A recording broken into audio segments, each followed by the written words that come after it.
Beaucoup de gens ont écrit sur le tombeau des Caraïbes. Mais si vous venez visiter le tombeau, la vraie histoire sera devant sur un panneau et vous ferez la différence.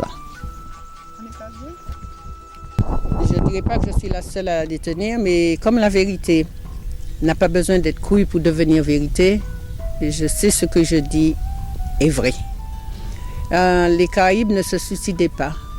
Les peuples primitifs ne se suicidaient pas, ni ici ni ailleurs. Le suicide, c'est dans le monde moderne qu'on se suicide. Les soucis qu'ils avaient ne les portaient pas au suicide parce que la vie était tellement sacrée qu'ils faisaient des sacrifices avec la vie. Alors ils ne pouvaient pas enlever inutilement la vie.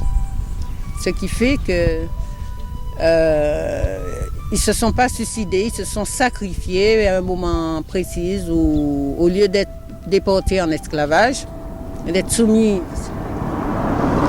à l'esclavage, ils ont choisi de s'offrir eux en sacrifice parce qu'ils n'avaient plus de sacrifice à faire puisque le barrage qu'on avait mis sur la libre circulation de ces gens faisait qu'ils ne pouvaient plus aller en pirogue chercher les jeunes personnes dans les îles à côté. Ils étaient vraiment pris en étau. Alors ils ont décidé de faire cet acte de foi, de s'offrir en sacrifice. Mais ce n'est pas un peuple qui s'est sacrifié en se suicidant. Le tombeau des Caraïbes, ce n'est pas cette pierre, c'est Saint-Pierre. Parce qu'il y a eu beaucoup de sang innocent, de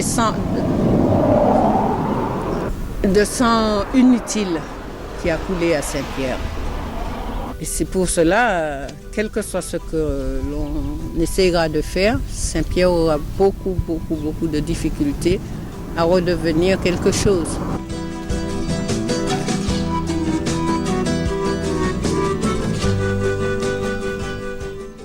Ici, vous avez 34 totems, puisque vous dites totem.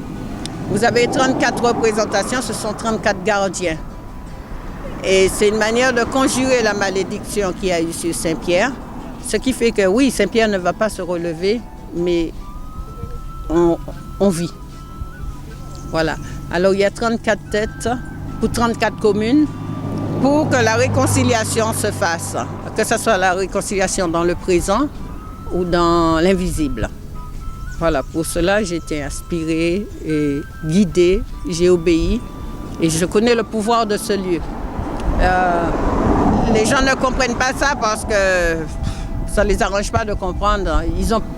C'est plus facile pour eux d'avoir peur que de comprendre. Mais c'est un lieu magique, c'est un lieu extraordinaire. Quand je dis magique, toute la beauté du monde, c'est de la magie parce que c'est tellement éblouissant la vie. Les couleurs, les sensations, c'est tellement extraordinaire comme on ne peut pas le reproduire, c'est magique. Voilà, dans ce sens. Et dans l'autre aussi. Ce qui fait que je l'ai dit, je l'ai déjà dit et je le redirai toujours, si vous venez sur ce site avec un esprit de paix, et que vous tournez autour des sculptures et il y a un texte qui vous attire plus que l'autre, eh bien, vous faites un vœu devant cette pierre et votre vœu se réalise.